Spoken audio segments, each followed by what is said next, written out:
Okay, hey folks, let's get into talking about the thermodynamic definition of entropy, given that the second law of thermodynamics is all about entropy. Okay.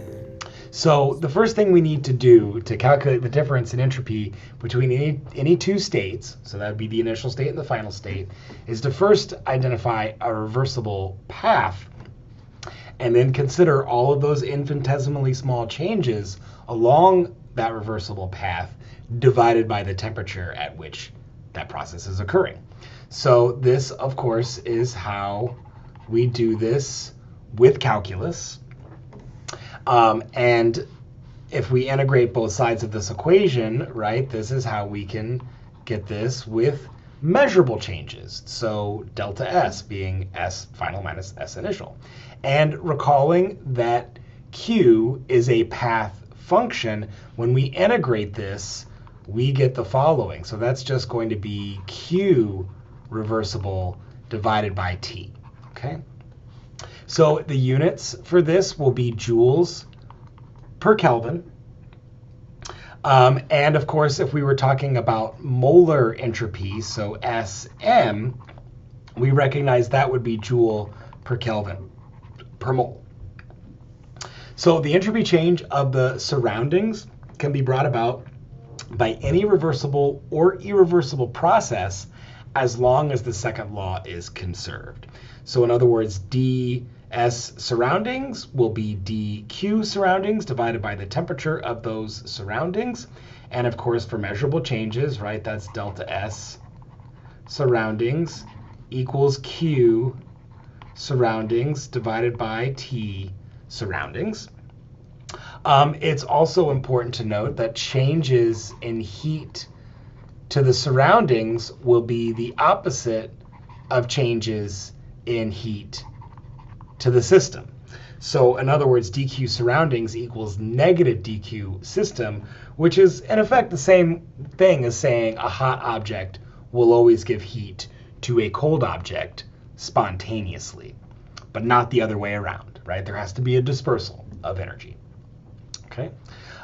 So with that in mind, we could also say that delta S surroundings will equal negative Q system, but still at the temperature of the surroundings, okay?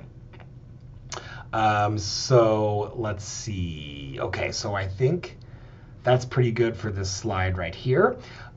So what about some specific examples, right? So for example, what is the change in entropy when an ideal gas expands from some initial volume to some final volume, okay? And we recall that there's several different ways that could be done. So first, let's talk about this in a reversible isothermal way. Okay. So recall that work equals negative P dV. And when we treated that reversibly and isothermally, recall work reversed, that was equal to negative nRT natural log of VF over VI. And remember, in an isothermal process, delta U equals 0, which means Q is the opposite of work, right? So that means my Q reversible would be the positive version of this quantity, positive nRT natural log of VF over VI.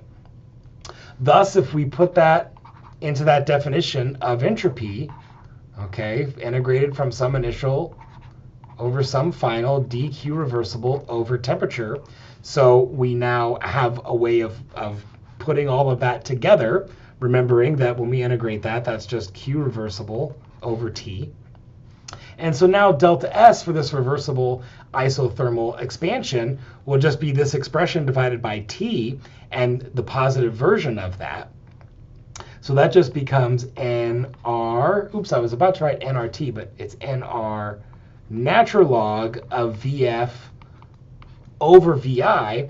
And what's important to note, if VF is greater than VI, such as the case with expansion, then delta S will be positive, and that makes good sense. That would indicate that entropy has increased as something has expanded. And I haven't touched on this yet, but perhaps you have some prior experience with entropy, noting that it's this metric of disorder. So because entropy can also represent this metric of disorder, when we see that a gas has expanded, it has become more disorderly, or its entropy has increased. On the other hand, if VI, I was about to write basically the same thing but in different order, so let's just keep all of that in the same order so we can make sense out of this. If VF is less than VI, then that's going to give us a negative in the natural log, and thus delta S will be negative, and that makes good sense for compression. Okay. So what about adiabatic changes, adiabatic expansion or compression? Okay. Well, remember, when something occurs adiabatically, dq equals 0. So there is no heat delivered. So that means Q surroundings equals 0, which means delta S surroundings equals 0. However, the system is still expanding, as we noted here, so that would still afford us with a spontaneous change. So the delta S of the system is still increasing, but the delta S surroundings was 0.